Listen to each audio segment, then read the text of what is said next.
Hello, I'm in a very quiet Beijing International Airport. We are travelling home today, which is sad. Very sad. I've really enjoyed my time in Beijing. I think it's been absolutely fantastic.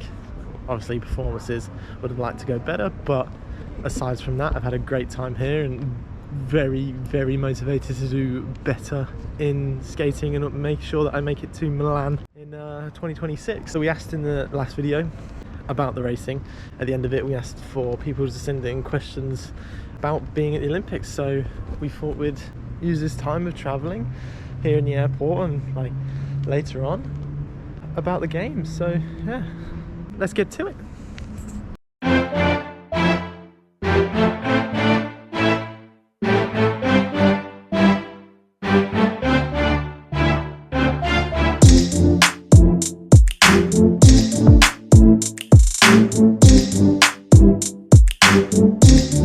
Do you have enough time to practice in rink before the game? Yeah, we do. So we flew out on the 27th and arrived in China on the 28th, and my race wasn't until the 5th. So you have about a week to prepare, and in Olympic Games there has to be obviously the competition rink and a training rink. There's a training rink for figure and there's a training rink for short track. So there was two rinks for us to go on. You're able to skate on them, get used to the ice and get used to just get your body out of travel mode and into race mode. We were on the ice with the US and the Australians most of the time. And sometimes you'd have one ice session in the day or two ice sessions. So yeah, you get a lot of time on the ice, which was great. And then also you're in there's a gym in the Olympic Village, so we were able to go to the gym. The BOA, the British Olympic Association, brought out watt bikes, so there was a little performance zone in our Great Britain HQ, which I did not video in the bloody vlog. Oh, sorry boys. So yeah, I had lots of time to practice before coming out before racing in the games. So yeah. How and when did you develop an interest in speed skating? I developed an interest in speed skating from my brothers. So Farrell, who's at the Olympics, and Ethan, who's also in B&E Ice. They both started speed skating before me. And being a younger brother, as soon as your older brothers do something, you want to follow them and get interested. So so that's how I did it. I watched them two speed skate. My mom said that I could start skating when I was 8. So as soon as I turned 8, I just got on the ice, and now I'm 21 and I haven't stopped, and I don't plan on stopping. How many hours do you usually train? So we have 2 sessions a day, Monday to Friday, and then one on Saturday morning, which is normally an aerobic ride. So that would be about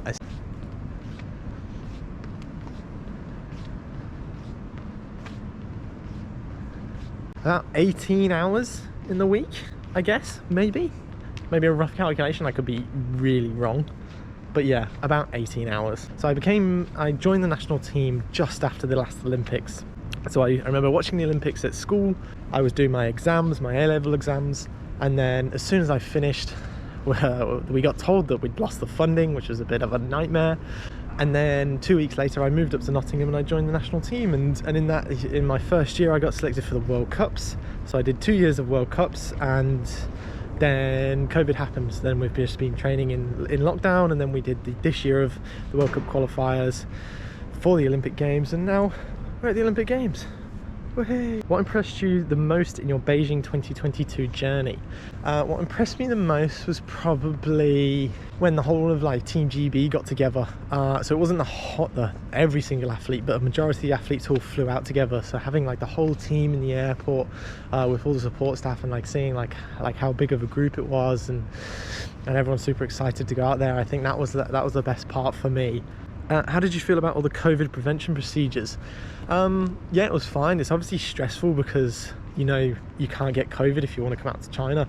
So the period beforehand was super stressful. So like everyone in the team was like doing a really good job of like making sure that we were safe with it, masks, hand sanitizer and all that kind of stuff, and daily lateral flow tests to make sure that me and Kat could get to the games COVID free. But then the actual procedures so obviously we had our tests, like I think it was like 14 days before, and then 7 days before. These were PCR tests, and then like 72 hours and 42 hours before. So they were stressful tests because they're like official ones.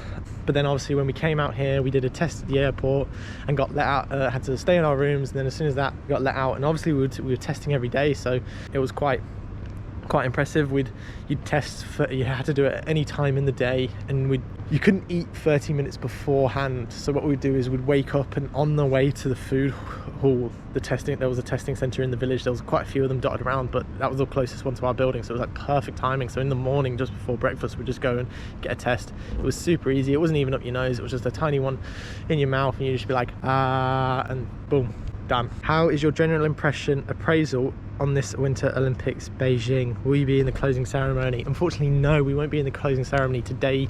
Well, it's 3:22 in the morning here in Beijing on a Friday, and the closing ceremony is on Sunday, so unfortunately we won't be at the closing ceremony. But yeah, I thought the games was really good. I think it was very well coordinated. Everything was super easy to do and wasn't super stressful. The volunteers were great and like super helpful, and like always like excited to see you, and like if they were volunteers in short trackers because they had an interest in short track, and if they were volunteers in figure they had an interest in figure. So it was like they were really excited to be there. And also just like transportation, they had Olympic lanes designated on the roads from the village to the venue, which I mean it must have been an absolute nightmare if you were a local, because the traffic was like insane, and we'd just be on like our one lane, just our bus. So you thought that kind of felt bad for the locals, but for like us as athletes in the village, it was sick. Obviously it was great. Maybe with the food, I think the variation of food wasn't crazy. I heard quite a lot of stories about other Olympics, like Shui, our coach, said like Sochi there was just like so much variation, like there was like different cuisines from all over the place. But here it was mainly just like Chinese food, which I loved, but there wasn't a lot of variation. They had pasta and pizza.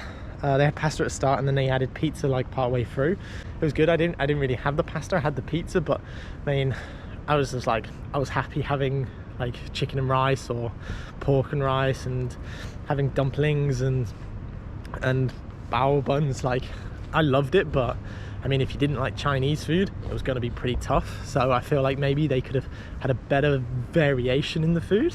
But apart from that, I think the games was absolutely spot on. Like if the only thing that you could ask for, but you know why it can't happen, was to have crowds. Obviously that would have like been like there was crowds, but to have like a full capacity. But like you can't blame China for that. Like COVID's COVID, and they sort of had to do what they had to do. So yeah, apart from that, I think it's been a great games. But it says, is there a bus from the village to the venue? Yeah, I answered that. There was a bus for the village to the venue. For us to short track and figure, there was a bus every 15 minutes. So you'd take the bus. The bus was maybe about half an hour. And like I said, Olympic lanes, so traffic was good. And then it would stop at the training rink first, for the short track training rink, and then the next stop was the same stop for the competition rink and the figure training rink. The only nightmare was coming back. There was this one bridge that was a 2-lane, so there was no Olympic lane, and they were going onto a motorway that had an Olympic lane that was also having another motorway join it. So they were all these, I think it must have been about 6 lanes, all trying to get into 2 lanes that are normally 3.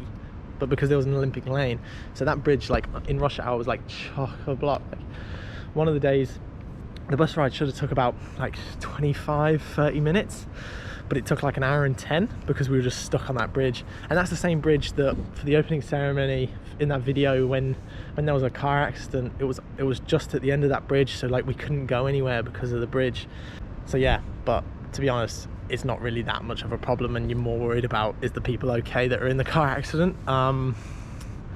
But yeah, the buses were to the venue and it was really easy. Is there any chance to take China's high-speed trains? So the high-speed trains are from villages to villages. I think you actually were allowed to go from village to village, but the way our schedule worked and training and competition, it never meant that there was a day that we would be able to go. I know that there was a few people that did travel by there. on the flight home right now, there's some skiers and some freestyle skiers, but they didn't go on the train today. They said they drove down. But yeah, it would have been great to go on the train and also just go through Chinese countryside and just see something else apart from like big city Beijing. But yeah, no. I think my favorite food that they had were either like the Peking duck wraps with this kind of like bean sauce that was like super heavy. I love that when they had them. That was like every 2 days or every 3 days they'd have the Peking duck wraps out, or the pork and like the pork belly in soy sauce. I'd have that with some like fried rice, and like that was good. I love that.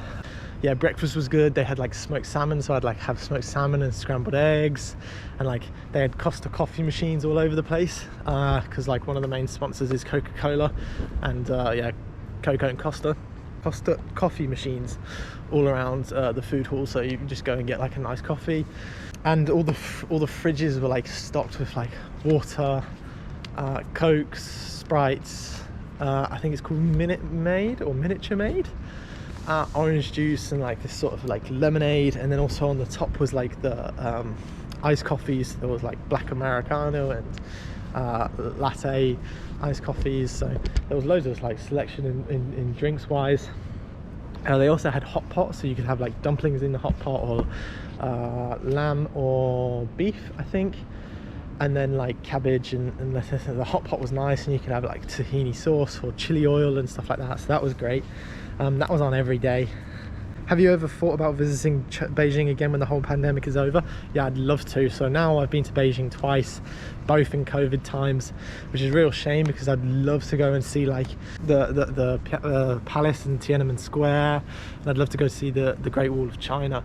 There's tons of stuff. Like even on the drive to the rink, we'd drive past some like the temples and stuff, and it would be so sick to go and see them, or also just like go to like some Chinese markets, or like go to like some street food vendors and stuff like that, and like yeah, really experience Beijing and China. But unfortunately we haven't. But I mean, I would rather be in China in pandemic times than not be in China at all. So yeah, I'm glad I've just got to come out here. Which says, where are you from in England? So originally I'm from the West Midlands. We live in a town called Headley in Arden, which is about 20 minutes outside of Birmingham, one of the biggest cities in England. But right now so that's where I grew up, and right now I live in Nottingham because that's where we train for the national team. So I train in Nottingham, and yeah, that's in the East Midlands. So that's about an hour and a half away from Birmingham. Well, Birmingham's about 2.5 hours away from London, so it's just like in the middle of the UK. So in this also travel Q&A, we're here for like 3 more hours, which is a bit of a nightmare. But we fly to Zurich, have a little layover in Zurich, then to Heathrow, then I get to see my family again. So yay, it's David Beckham and it's Kat Thompson. Hey, it's been doing.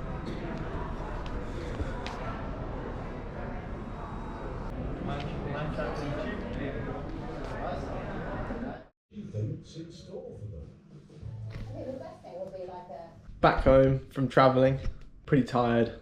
Got home late last night, slept in this next morning. This is what my parents have done in the house.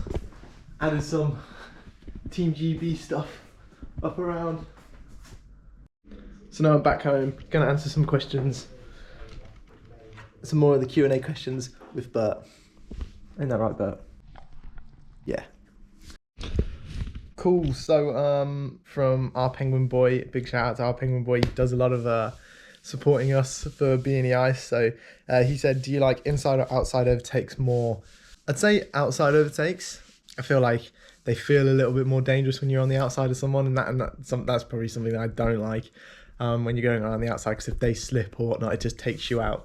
But when you complete an outside overtake, you normally got quite a bit more speed in them, so you can sort of gap them and don't have to worry about defending as much, which is good. Where did the channel name B&E Ice come from? So B&E Ice is initials for me and the 2 other guys on the YouTube videos. So it's Brandon, Niall and Ethan. Brandon's my housemate and my best mate, and Ethan's my older brother. So it's Brandon, Niall, Ethan, Ice. Just ice. We skate on ice. So yeah, B&E Ice. Is your surname pronounced as Tracy or Tracy? Yeah, our surname is Irish, and it's pronounced Tracy. So I'm Niall Tracy. What happened to the opening ceremony vlog? So yeah, the opening ceremony vlog, I think like the IOC had asked us just to take it down during the games time, just on that it wasn't so much, they said, capturing the moment and more content creating, and we were like, okay, that's fine. So yeah, we took it down. Are you single? No, no, I'm not. I have a girlfriend called Renata. She's into figure skating. She's a figure skating coach in Canada. Are you the youngest of your brothers? Yes, I'm the youngest of four. So there's three brothers that skate and one, the oldest one, that doesn't. But I am the youngest. I've known that some of the top speed skaters were trained in northern China. Would you like to train with them if you have the opportunities? Yeah. I mean, the Chinese short track team is a great team, a really strong team. So if they ever gave me the opportunity to train with them, I'd love to do that and to train in northern China. I think it'd be a real experience. I don't think it will happen though. He said, I heard that the racers of this Olympics are using some of the very high-tech cameras to analyse the races. Do you think these cameras are very useful so that a few skaters will foul in future races? Yeah, it's pretty similar to what they have for the World Cups, really. So we got quite used to it, to like the video replay sort of thing, so that the refs get quite a few different angles on instead of just one angle from the middle, what they see. And I think it is good.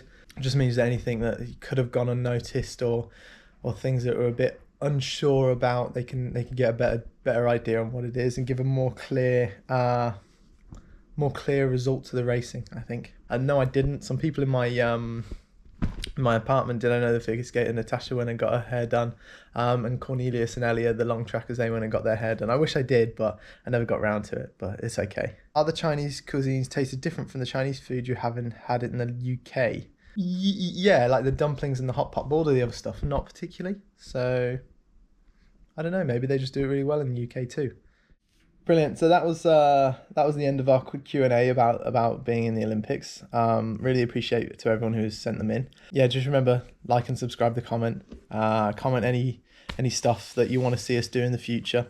Now that we are back from the Olympics, there's still some Olympic stuff that we like to show, but we'd also like to show some of the stuff about short track and what me, Brandon and Ethan get up to. And then also in a month's time, we leave for the World Champs in Montreal, so fingers crossed that goes ahead, and hopefully we can get some more videos out for you about that. But yeah, I hope you enjoyed it. It's sad that I've left the village. I didn't want to leave the Olympics. I really enjoyed it, and yeah, big shout out to China for hosting it and putting on a great show. And so yeah, hopefully now it's another 4 years until Milan, and work hard, and hopefully there'll be more members of Beanie Ice there and some better results for you to keep cheering on us on for. So yeah, thank you and bye.